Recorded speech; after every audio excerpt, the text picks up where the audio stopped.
Hello everyone, myself Ranjit Chauhan. के तपाईँले कहिलेकाहीँ सोच्नु भएको छ कयौँ पटक कठोर मेहनत गर्ने मान्छे किन अभावमा जिउनु पर्ने हुन्छ र कहिलेकाहीँ कम मेहनत गर्दा पनि कुनै मान्छे सुखी र समृद्ध कसरी जिउँछन्? यो क्वेसनको एन्सर यो पोडकास्ट मार्फतबाट तपाईँले पाउनुहुनेछ। यो पोडकास्ट ध्यान दिएर समय निकालेर सुन्नुहोला, किनकि यो इन्डस्ट्रीबाट लाखौँ मान्छेहरूले जीवन परिवर्तन गरिसकेका छन्। यो पोडकास्टको लागि निकाल्नु भएको समयले तपाईँको जीवन परिवर्तन गर्न सक्छ। भनिन्छ मेहनत सफलताको चाबी हो। मेहनतबाटै सफलता पाइन्थ्यो भने मजदुर सबैभन्दा धनी हुन्थे। सफलताले यो कुराको निर्भरता गर्छ मेहनत कहाँ गरिन्छ र राम्रो ठाउँ नबुझिकन गरेको मेहनतले सफलता दिलाउन सक्दैन। आज म जुन कुराको सुरुवात गर्न गइरहेको छु त्यो all about direct selling series episode 1। र मैले लामो समयदेखि यो कुरालाई नोटिस गरिरहेको थिएँ कि कहीँबाट स्टेप बाई स्टेप म्यानरमा चाहिँ कसैले ट्रेनिङ दिए हुन्थ्यो होइन। आफूले चाहेको स्पिडमा म पनि अगाडि बढ्न पाउँथेँ भने युट्युबमा सर्च गर्छौँ र सर्च गर्दाखेरि हामीले चाहे जसरी चाहिँ स्टेप बाई स्टेप म्यानरमा ट्रेनिङहरू पाउँदैनौँ। त्यही कारणले गर्दाखेरि मैले स्टेप बाई स्टेप मोडलमा चाहिँ ट्रेनिङहरू स्टार्ट गरेको छु, जहाँबाट तपाईँले भरपुर मात्रामा फ्रीमा ट्रेनिङ लिन सक्नुहुन्छ। तपाईँले आफ्नो नोट पनि बनाउन सुरु गर्नुहोला, किनकि यो इन्डस्ट्रीमा तपाईँलाई अगाडि बढ्नको लागि कदम कदममा नलेजको जरुरत पर्छ। तपाईसँग कोही नयाँ मान्छे एसोसिएट भएर काम गर्न सुरु गर्नुभएको छ भने उहाँलाई पनि फरवर्ड गर्नुहोला, किनकि तपाईँले नसकेको ट्रेनिङ यो पोडकास्टबाट तपाईँले दिन सक्नुहुन्छ। पोडकास्टको मार्फतबाट चाहिँ आफ्नो ट्रेनिङ आफूलाई चाहिँ इम्प्रुभ गर्दै जानुहुन्छ। र यो एउटा यस्तो इन्डस्ट्री हो जहाँ तपाईँले आफूलाई स्किल गर्नुपर्ने हुन्छ, आफूलाई पोलिस गर्नुपर्ने हुन्छ। र जबसम्म तपाईँ पोलिस गर्नुहुन्न, आफूलाई स्किल गर्नुहुन्न, तबसम्म तपाईँको बिजनेस धेरै ठुलो विशालकाय रूपमा चाहिँ फैलिन सक्दैन। यो पोडकास्टबाट तपाईँलाई के फाइदा हुनेवाला छ भने तपाईँ आफै ट्रेनर बन्नुहुन्छ र तपाईँले आफ्नो टिमलाई पनि ट्रेनिङ दिन सक्नुहुन्छ। जसरी तपाईँले धेरै मेहनत गर्नुहुन्छ र मेहनत गरेर तपाईँ एउटा व्यक्तिलाई जोड्नुहुन्छ र केही समय पछाडि उसले 2 महिना 3 महिना पछाडि छोड्छ। र दुईटा रिजनहरू छ, जुन जस्तै फर्स्ट रिजन छ उसको डाइरेक्ट सेलिङ सिस्टममा भिजन क्लियर नभएको हुनसक्छ। सेकेन्ड रिजन छ या डाइरेक्ट सेलिङको भिजन चाहिँ उसलाई क्लियर नभएको हुनसक्छ। जसरी तपाईँको आफ्नो भिजन क्लियर छ, जुन इन्डस्ट्रीमा तपाईँ काम गर्दै हुनुहुन्छ या गर्नको लागि तयारी गरिराख्नु भएको छ, जसरी तपाईँको भिजन क्लियर भएको छ त्यसै गरेर तपाईँसँग आएको नयाँ व्यक्तिसँग उसको भिजन क्लियर भइसकेको छैन। फर्स्ट तपाईँले उसलाई भिजन क्लियर गराउनुपर्छ। आज चाहिँ यति स्ट्रङ माइन्डसेटका साथ काम गरिराख्नु भएको छ किनकि तपाईँको भिजन क्लियर छ, यो इन्डस्ट्री कति विशाल छ र यो इन्डस्ट्रीको पावर के हो भन्ने तपाईँले बुझ्नु भएको छ। र जबसम्म तपाईँले त्यो नयाँ व्यक्तिलाई डाइरेक्ट सेलिङ इन्डस्ट्रीको भिजन क्लियर गराउनुहुन्न तबसम्म ऊ लङ टर्म समयसम्म चाहिँ उसले काम गर्न सक्दैन र काम गर्दैन पनि। जस्तै यदि एउटा बिल्डिङ तपाईँ बनाउँदै हुनुहुन्छ, 5 तलाको बिल्डिङ बनाउँदै हुनुहुन्छ र 5 तलाको बिल्डिङको चाहिँ मुनि जुन तलको बेस छ, बेस चाहिँ तपाईँले सामान्य तरिकाले जग चाहिँ तपाईँले सिम्पल 2 फुट गाड्नु भएको छ र तपाईँले माथि 5 तला बनाउने तयारी गरिराख्नु भएको छ भने कुनै पनि आँधीले त्यो बिल्डिङलाई लडाउन सक्छ। तर त्यही ठाउँमा तपाईँले त्यो बेसलाई, त्यसको जुन तलको फाउन्डेसन छ, तलको फाउन्डेसनलाई नै चाहिँ पुरै स्ट्रङ बनाउनु भएको छ भने कुनै पनि आँधीले लडाउन सक्दैन। जुन टपिक छ वाइ डाइरेक्ट सेलिङ किन गर्न जरुरत छ। हेर्नुहोस्, आजको डेटमा सबै मान्छेहरूले काम गरिरहेका छन्, काम नगर्ने कोही पनि छैन, हरेक मान्छेहरूले काम गरिरहेका छन्। तर साँच्चै हेर्ने हो भने सबैभन्दा बढी मेहनत त लेबर क्लासले नै गरिरहेको छ नि त। तर किन उसले चाहे जस्तो सफलता पाउन सकिरहेको छैन होला त? यसको एन्सर मलाई कमेन्टमा लेखेर दिनु होला। जब तपाईँले ग्रेजुएट गर्नुहुन्छ त्यस पछाडि तपाईँसँग काम गर्नको लागि अनलिमिटेड अप्सनहरू हुन्छ। एउटा व्यक्तिलाई चाहिँ 1 महिनामा 4 वटा अवसरहरू आउँछ र हाम्रो लाइफमा हजारौँ अवसरहरू चाहिँ आइरहेको हुन्छ। जस्तै कि तपाईँ प्रोफेसर बन्न सक्नुहुन्छ, त्यस पछाडि गभर्मेन्ट सेक्टरमा जब गर्न सक्नुहुन्छ, त्यसै गरेर तपाईँ कर्पोरेटमा काम गर्न सक्नुहुन्छ, तपाईँ इन्जिनियर बन्न सक्नुहुन्छ, तपाईँ इन्फ्लुएन्सर मार्केटिङ गर्न सक्नुहुन्छ, त्यस पछाडि डिजिटल मार्केटिङ गर्न सक्नुहुन्छ, तपाईँ डक्टर, टिचर, कुनै पनि प्लेटफर्ममा गएर तपाईँले काम गर्न सक्नुहुन्छ। तर त्यो जति पनि अप्सनहरू मैले बताएँ त्योभन्दा पनि सबैभन्दा 1 कदम बेटर चाहिँ के हुनसक्छ भन्दा डाइरेक्ट सेलिङ नै हुनसक्छ। जस्तै फर्स्ट बेनिफिट छ you get enable to work smartly. यदि तपाईँ यो इन्डस्ट्रीमा प्रवेश गर्नको लागि सोचिराख्नु भएको छ र तपाईँ प्रवेश गरिसक्नु भएको छ भने तपाईँको काम यहाँनिर स्मार्ट वर्क हो। यहाँनिर चाहिँ तपाईँले स्मार्ट तरिकाले तपाईँको आफ्नो ब्रेनलाई युज गर्नुपर्ने हुन्छ र तपाईँले बाँकी सिकेर आफूलाई स्किल गरेर चाहिँ अगाडि बढ्नुपर्ने हुन्छ। So you have to work smartly and working smart will pay off. यदि तपाईँ स्मार्ट तरिकाले काम गर्नुहुन्छ भने त्यसले पे गर्छ। सो 21st सेन्चुरीमा आएर यदि तपाईँ 20औं शताब्दीको तरिकाले चाहिँ काम गरिराख्नु भएको छ, जुन मोडल चलिरहेको छ, जसरी समय परिवर्तन भयो र यो परिवर्तनशील समयमा तपाईँ पुरानो मोडलले चाहिँ तपाईँको आफ्नो कामहरू गरिराख्नु भएको छ भने तपाईँलाई सफल हुन धेरै लामो समय लाग्छ। त्यसले गर्दाखेरि वर्क स्मार्टली, स्मार्ट तरिकाले काम गरेर सफल बन्न सक्नुहुन्छ। त्यसै गरेर 2 नम्बरमा छ टाइम लिभरेज। हेर्नुहोस्, दुनियाँको जति पनि व्यक्तिहरू टप रिच पर्सनहरू छन् उनीहरूले मनी प्लस टाइम लिभरेज गरिरहेका छन्। जस्तै एउटा कोही टप धनी व्यक्ति हुनुहुन्छ र उहाँले आफूसँग भएको पैसा लगानी गरिराख्नु भएको छ र त्यही पैसाबाट अन्य अरू पैसा बनाइराख्नु भएको छ। सो भनेपछि धनी मान्छे त धनी नै भयो, तर जो मिडल लेभलमा छ, जो अगाडि बढ्न खोजिरहेको छ तर ऊ जस्तै तपाईँ पनि अगाडि बढ्न चाहिराख्नु भएको छ तर तपाईँसँग लगानी गर्न पैसा छैन भने तपाईँसँग एउटा कुरा छ, जुन कुरा भगवानले सबैलाई दिएको छन् त्यो हो टाइम। र तपाईँले तपाईँसँग भएको समयलाई लेभरेज गर्न सक्नुहुन्छ। जस्तै आज हरेक मान्छेसँग 24 घण्टा छ, जस्तै तपाईसँग 24 घण्टा छ, मसँग पनि 24 घण्टा छ, विनोद कुमार चौधरी सरसँग पनि 24 घण्टा छ, त्यसै गरेर धीरुभाइ अम्बानीसँग पनि 24 घण्टा छ, बिल गेट्ससँग पनि 24 घण्टा छ। तर फरक के हो भन्दाखेरि त्यही 24 घण्टामा जसले 24 घण्टाको साइकललाई ब्रेक गरौँ, जसले 24 घण्टालाई 1000 घण्टामा बदलो, जसले लाख घण्टामा बदलो, उसले त्यही अनुसार इन्कम गरिरहेको छ। र तपाईँ हामीले बुझेको छौँ कि समय भनेकै पैसा हो। हामी जति समय कुनै पनि ठाउँमा काम गर्छौँ त्यही अनुसार हाम्रो इन्कम हुन्छ भन्ने तपाईँ हामीले बुझेको छौँ। सो भने तपाईँ जुन ठाउँमा काम गर्दै हुनुहुन्छ, अघि मैले जुन अप्सनहरू सेयर गरेँ त्यो अप्सन मध्येबाट तपाईँ कुनै एकमा काम गर्नुहुन्छ भने के तपाईँको त्यहाँ समय लेभरेज हुन्छ त?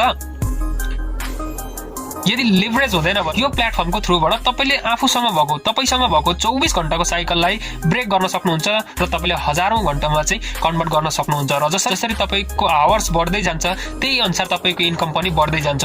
सो त्यसै गरेर 3 नम्बरमा छ प्यासिभ इन्कम। हेर्नुहोस्, वर्ल्डमा विभिन्न कामहरू गरिरहेका छन् मान्छेहरूले, तर त्यसमध्येबाट जति पैसा कमाइरहेका छन् त्यो मान्छेहरूलाई दुईटा क्वाड्रेन्टमा डिभाइड गरिएको छ। एउटा एक्टिभ इन्कम गर्नेहरू र अर्को भयो जुन मान्छेले प्यासिभ इन्कम जेनेरेट गरिरहेको छ, उसले चाहेका हरेक इच्छा आकांक्षाहरू पुरा गर्न सकिरहेको छ। जुन मान्छेहरू एक्टिभ इन्कम गरिरहेका छन् उनीहरूले चाहेको हरेक कुराहरूलाई चाहिँ कम्प्रोमाइज गरिराख्नु परेको छ। उनीहरूले चाहिँ सोचे अनुसार चाहिँ उनीहरूको चाहिँ जीवन चलिरहेको छैन। सो भने पछाडि दुनियाँमा 90% मान्छेहरू चाहिँ एक्टिभ इन्कमको पाटोमा चाहिँ काम गरिरहेको छन्। त्यही कारणले गर्दाखेरि दुनियाँको 90% मान्छेहरू चाहिँ गरिब अथवा उनीहरूले चाहेको हरेक कुराहरूलाई चाहिँ कम्प्रोमाइज गर्नुपर्ने हुन्छ। सो किनकि उनीहरूले एक्टिभली काम गरिरहेको छ, काम गरौँ भने पैसा आउँछ, काम गरेन भने पैसा आउँदैन। यदि त्यो कुनै व्यक्तिले उसले काम गरिरहेको थियो, महिनामा 1 लाख कमाइरहेको थियो, तर ऊ 1 महिनाको लागि बिरामी भयो भने सो उसको इन्कम बन्द हुन्छ भने पछाडि हो ज्यादातर दुनियाँको मान्छेहरू चाहिँ 90% मान्छेहरू चाहिँ यही एक्टिभ इन्कममा चाहिँ डिपेन्डेन्ट छन्, फोकस छ। र त्यो कारणले गर्दा उनीहरूले आफ्नो चाहेको अनुसार ड्रिमहरूलाई चाहिँ पुरा गर्न सकिरहेको छैन। तर केही मान्छेहरू छन् जहाँ 10% क्याटेगोरीमा पर्ने मान्छेहरू छन्, उनीहरूले काम गर्ने तरिका फरक छ भने उनीहरूले फरक तरिकाले काम गर्छन् र उनीहरूको प्यासिभ इन्कम हुन्छ। जस्तै उनीहरूले एउटा सिस्टम बनाएको छन् जुन सिस्टमको थ्रुबाट उनीहरूले काम नगर्दाखेरि पनि पैसा जेनेरेट भइ नै राख्छ। सो 4 नम्बरमा छ लो इन्भेस्टमेन्ट। तपाईले यो बिजनेस सुरु गर्नको लागि लो इन्भेस्टमेन्टबाट सुरु गर्न सक्नुहुन्छ। जस्तै तपाईले अन्य बिजनेस सुरु गर्नु पर्यो, जस्तै होटल व्यवसाय अथवा तपाईले कुनै एउटा फ्याक्ट्री अथवा फर्निचर उद्योग अथवा ग्यारेज केही खोल्नुहुन्छ भने तपाईको ठुलो इन्भेस्टमेन्ट हुन्छ त्यहाँनेर र रिस्क पनि हाई रिस्क लिएर चाहिँ तपाईले काम गर्नु परिरहेको हुन्छ। यो बिजनेस स्टार्ट गर्नको लागि लो इन्भेस्टमेन्टको साथसाथै तपाईको रिस्क पनि हाई हुँदैन। जस्तै तपाईले अन्य क्षेत्रमा काम गर्नु पर्यो भने त तपाईको रिस्क पनि हाई भएर जान्छ र फेरि तपाईले सोचिराख्नु भएको छ कि बिजनेस गर्ने प्लान गरिराख्नु भएको छ र बिजनेस चाहिँ गर्नुपर्छ भनेर सोच बनाइराख्नु भएको छ भने सो तर तपाईसँग इन्भेस्ट गर्ने पैसा छैन भने यो प्लेटफर्मले तपाईलाई एकदमै सपोर्ट गर्नेवाला आफ्नो काम यो प्लेटफर्मबाट अगाडि बढाउन सक्नुहुन्छ। र जसरी तपाईँ यहाँनिर काम गर्दै जानुहुन्छ र काम गर्दै गइसके पछाडि तपाईको इन्कम जेनेरेट हुन्छ, त्यस पछाडि तपाईले अन्य विभिन्न ठाउँहरूमा पनि इन्भेस्टमेन्ट गर्न सक्नुहुन्छ। किनकि मैले देखिरहेको छु बाहिर धेरै मान्छेहरू छन् जहाँ 1000 लगानी गरेर 100 कमाइरहेका छन्, लाख लगानी गरेर 1000 कमाइरहेका छन् र करोड लगानी गरेर लाख कमाइरहेका छन्। सो भने पछाडि दुनियाँ बेग्लै तरिकाले बढिरहेको छ। तर यो बिजनेसको प्लेटफर्ममा यो डाइरेक्ट सेलिङ इन्डस्ट्रीमा 1000 लगानी गरेर मान्छेहरूले लाख लाख कमाइरहेका छन्। सो सानो लगानीबाट पनि तपाईले बिजनेस सुरु गर्न सक्नुहुन्छ। सो त्यसै गरेर 5 नम्बरमा छ नो अपरेसनल कस्ट। तपाईको अपरेसनल कस्ट भनेको एकदमै कम्ती लाग्छ। जस्तै तपाईले विभिन्न अघि भन्यो हामीले कुरा गर्यौं, जस्तै फ्याक्ट्री खोल्नुभयो अथवा कुनै व्यवसाय सुरु गर्नु भने तपाईको त्यहाँनेर बीचमा धेरैवटा खर्चहरू हुन्छ। तर यहाँनेर तपाईँ यो बिजनेस स्टार्ट गर्नुहुन्छ भने धेरै ठाउँमा कहीँ पनि खर्च हुँदैन। जस्तै तपाईको सीमित ठाउँमा एजुकेसनको लागि तपाईको खर्च हुन्छ, जहाँ तपाईले बुक लिएर पढ्नुपर्ने हुन्छ, त्यस पछाडि ट्रेनिङको लागि तपाईको खर्च हुन्छ, त्यस पछाडि तपाईको पेट्रोल भयो जहाँ बाटोमा हिँड्नुपर्ने हुन्छ, र त्यस पछाडि भयो तपाईको मोबाइलमा रिचार्ज अथवा वाइफाईमा चाहिँ रिचार्ज गर्नुपर्ने हुन्छ। त्यहाँभन्दा अरू तपाईको कुनै पनि कस्ट छैन। र बीचमा तपाईको आफ्नो ड्रेस कोड मेन्टेन गर्ने भनेको त्यो आफ्नो तपाईको पर्सनल खर्च, कुनै पनि क्षेत्रमा तपाईले त्यो त खर्च गर्नु नै हुन्छ। सो त्यसै गरेर 6 नम्बरमा छ you can work as part time. यदि तपाईँ टिचर हुनुहुन्छ, यदि तपाईँ प्रोफेसनल डक्टर हुनुहुन्छ, यदि तपाईँ अन्य कुनै विभिन्न क्षेत्रहरूमा काम गरिराख्नु भएको छ, तपाईँ बिहान 10 बजेदेखि बेलुका 5 बजीसम्म काम गर्नुहुन्छ, तपाईँ त्यो जुन इन्कम गरिराख्नु भएको छ त्यो इन्कमबाट तपाईँ सेटिस्फाई हुनुहुन्न, तपाईलाई भित्रभित्रै अन्य इन्कमको सोर्सेसहरू खोल्नुपर्छ भन्ने लागिरहेको छ भने सो यो एज अ पार्ट टाइमको रूपमा पनि काम गर्न सक्नुहुन्छ। किनकि यो बिजनेस तपाईले बिहानको टाइममा मिलाएर पनि गर्न सक्नुहुन्छ, दिउँसो तपाईँको चाहना अनुसार कुनै पनि समयमा तपाईँले आफ्नो कामलाई अगाडि बढाउन सक्नुहुन्छ। सो त्यसै गरेर 7 नम्बरमा छ यु गेट सपोर्ट सिस्टम। जस्तै हुन्छ नि कुनै पनि क्षेत्रमा तपाईँ हामीले काम गर्नको लागि चाहिँ काम गर्दै जाँदाखेरि सपोर्ट चाहिन्छ र जबसम्म तपाईँले सपोर्ट पाउनुहुन्न तबसम्म तपाईँले त्यो क्षेत्रमा अगाडि बढ्नलाई निकै नै गाह्रो हुन्छ। र जस्तै यो जुन डाइरेक्ट सेलिङ इन्डस्ट्री छ, जुन प्लेटफर्म छ, यो प्लेटफर्ममा यति पावरफुल सपोर्ट सिस्टम हुन्छ। यो इन्डस्ट्रीको सबैभन्दा पोजिटिभ पार्ट हो भनेको मलाई यहाँको सपोर्ट सिस्टम लाग्छ। तपाईँलाई यहाँनिर सपोर्ट सिस्टम आउँछ। तपाईँले यो नसोच्नु होला कि मलाई आएको आउँदैन, मलाई त यो थाहा छैन, त्यो थाहा छैन, होइन मलाई यो केही पनि गर्न आउँदैन, ला म त गर्न सक्दिनँ होला भनेर यदि सोचिराख्नु भएको छ भने सो तपाईँलाई डाइरेक्ट सेलिङको प्लेटफर्ममा एकचोटि इन्ट्री गर्न जरुरत छ, किनकि यहाँको सपोर्ट सिस्टमले तपाईँलाई भित्रैबाट चाहिँ ताकतवर बनाउन सपोर्ट गर्छ। सो त्यसै गरेर 8औं नम्बरको पोइन्ट छ पोजिटिभ क्यास फ्लो। जब तपाईँ यो इन्डस्ट्रीमा प्रवेश गर्नुहुन्छ रोबर्ट कियोसाकीको रिच ड्याड पुअर ड्याड बुकको बारेमा तपाईँलाई थाहा हुन्छ। जस्तै अघिसम्म तपाईँलाई थाहा थिएन भने पनि भर्खरै मैले तपाईँलाई सेयर गरिसकेको छु कि रोबर्ट कियोसाकीको जुन rich dad poor dad book छ पोजिटिभ क्यास फ्लो क्वाड्रेन्टको बारेमा चाहिँ बताइएको छ। रोबर्ट कियोसाकीको बारेमा भन्नुपर्दाखेरि उनीले डाइरेक्ट सेलिङ इन्डस्ट्रीलाई खुलेर प्रमोट गरेका छन् कि यो एउटा यस्तो इन्डस्ट्री हो जहाँबाट चाहिँ पोजिटिभ क्यास फ्लो चाहिँ बनाउन सकिन्छ भनेर भनेका छन्।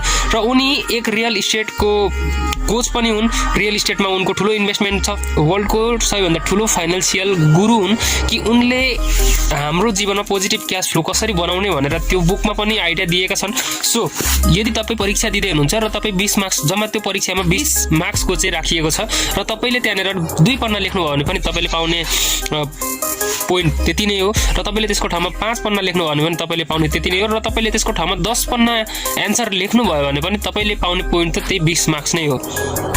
भन्न खोजेको के हो भन्दाखेरि जस्तै यदि तपाईँ कुनै सेक्टरमा काम गरिराख्नु भएको छ तर तपाईँको इन्कम फिक्स छ भने तपाईँ चाहे जतिसुकै मेहनत गर्नुहोस्, जति नै मेहनत गर्नुहोस् तर पनि तपाईँको इन्कम फिक्स नै हुन्छ। र त्यो कारणले गर्दाखेरि दुनियाँमा आज ज्यादातर मान्छेहरू जबमा फोकस भइरहेको छ। यसलाई अन्य अर्थ नलिनु होला कि एकदमै गर्न जरुरत छ, तर पनि ज्यादातर मान्छे किन पछाडियो भन्दाखेरि उनीहरू जबमै डिपेन्डेन्ट छ कि उनीहरूको इन्कम फिक्स छ र त्यस पछाडि उनीहरूको चाहिँ क्यास फ्लो चाहिँ नेगेटिभ भइरहेको छ। जस्तै एउटा मान्छे छ सीमित, उसले महिनाको 30,000 कमाइरहेको छ र 30,000 कमाइरहेको छ भने उसले आफ्नो घर पनि चलाउनु छ, सारा खर्चहरू भइरहेको छ र उसले के गर्छ जब उसको महिना बित्दै जान्छ, समय चल्दै जान्छ र बिचमा उसको जुन पैसा हुन्छ त्यो पैसा लिमिटेड पैसा हुन्छ, धेरै ठाउँमा खर्च गर्नुपर्ने हुन्छ र खर्च गर्दै गर्दै जाँदाखेरि उसको महिना अन्तिम हुने बेलामा उसको पैसा कम्प्लिट सकिन्छ। त्यस पछाडि उसले कहीँबाट लोन लिन्छ या कोहीबाट सापटी लिन्छ र सापटी लिएर चाहिँ चलाउँछ र उसले सोचिरहेको होइन मैले चाहिँ एकदमै सही तरिकाले मेन्टेन गरेर लगिरहेको छु भन्ने सोचिरहेको हुन्छ, तर उसलाई थाहा हुँदैन कि उसको नेगेटिभ क्यास फ्लो भइरहेको हुन्छ। र जबसम्म तपाईँ हाम्रो जीवनमा नेगेटिभ क्यास फ्लो हुन्छ तबसम्म तपाईँले सोचेको ड्रिमहरूलाई तपाईँ पुरा गर्न सक्नुहुन्न। सो के तपाईँलाई डाइरेक्ट सेलिङ इन्डस्ट्रीले पोजिटिभ क्यास फ्लो क्वाड्रेन्टमा लान सक्छ त? The answer is yes. तपाईँलाई डाइरेक्ट सेलिङ इन्डस्ट्रीले पोजिटिभ क्यास फ्लो क्वाड्रेन्टमा लान सक्छ किनकि तपाईँको त्यहाँनिर लिमिट हुँदैन। तपाईँले जति मेहनत गर्नुहुन्छ त्यही अनुसार तपाईँको इन्कम हुन्छ। सो एकजना महान व्यक्ति छन् जसको नाम छ वारेन बफे र वारेन बफेले भनेका छन् कि do not put your all egg in one basket. यदि तपाईँले सबै तपाईँसँग भएको अन्डा चाहिँ तपाईँले एउटा बास्केटमा लिएर हिँडिराख्नु भएको छ भने त्यो बास्केट चाहिँ तपाईँको हातबाट खुस्केर झरो र त्यहाँको भएको अन्डा सबै फुटो। जस्तै तपाईँ एउटै इन्कममा चाहिँ डिपेन्डेन्ट भइराख्नु भएको छ र तपाईँले इन्कमको अन्य सोर्सहरू खोल्नु भएको छैन भने बाइचान्स कुनै दिन एक्सिडेन्ट अथवा कुनै दुर्घटना भयो भने तपाईँबाट जति पनि डिपेन्डेन्ट भएर बाँच्नु परेको हुन्छ उहाँहरूलाई चाहिँ ठुलो समस्या चाहिँ आउन जान्छ र त्यो कारणले गर्दाखेरि तपाईँले इन्कमको चाहिँ अनलिमिटेड सोर्सहरू चाहिँ खोल्न जरुरत छ भनेर चाहिँ भनेका छन्। डाइरेक्ट सेलिङ इन्डस्ट्रीले तपाईँलाई रिच बनाउँदैन, डाइरेक्ट सेलिङ इन्डस्ट्रीले तपाईँलाई वेल्दी बनाउँछ। रिच भन्नुको मतलब तपाईँ धनी हुनुहुन्छ तर कुनै पनि बेला गएर चाहिँ तपाईँ फेरि पनि गरिब हुन सक्नुहुन्छ भन्ने हो। र तपाईँको वेल्दीको मिनिङ चाहिँ त्यो हो कि तपाईँले जुन इन्कम गरिराख्नु भएको छ त्यो इन्कम तपाईँको कयौँ वर्ष कयौँ चाहिँ पिँढी बेसले चाहिँ तपाईँको त्यो इन्कम चाहिँ बढ्दै जान्छ भने चाहिँ त्यसलाई चाहिँ भन्छ वेल्दी। वेल्दी बन्नको लागि चाहिँ तपाईँको आउने जेनेरेसनहरूको लागि पनि तपाईँले जुन सिस्टम बनाउनु भएको छ त्यो सिस्टमबाट चाहिँ इन्कम आइरहने भएको छ भने चाहिँ तपाईँ वेल्दी बन्न सक्नुहुन्छ। यो एउटा यस्तो इन्डस्ट्री हो जहाँबाट चाहिँ तपाईँको आउने जेनेरेसनको लागि पनि तपाईँ एउटा सिस्टम क्रिएट गरिदिएर जानुहुन्छ र तपाईँ बित्दाखेरि पनि तपाईँको परिवारले त्यो इन्कमसँग चाहिँ इन्जोय गरिरहेको हुन्छ। सो र मेरो जुन पोडकास्ट छ यो आजको पोडकास्ट र नेक्स्ट म पोडकास्ट लिएर आउँदैछु। धेरै मान्छेहरूको चाहिँ डाइरेक्ट सेलिङ इन्डस्ट्रीलाई लिएर चाहिँ गलत धारणा छ र त्यो चाहिँ म क्लियर गर्न गइरहेको छु जुन नेक्स्ट एपिसोड छ र नेक्स्ट एपिसोडमा म त्यो कुरालाई चाहिँ कम्प्लिटली क्लियर गराउँछु। जेलसम्म सुन्नुभयो सो एकदमै धेरै धेरै धन्यवाद छ र नेक्स्ट पोडकास्टको लागि तपाईँ तयार हुनुहोला। Self made play big build your legacy भन्दै बिदा हुन चाहन्छु। हस्त धन्यवाद।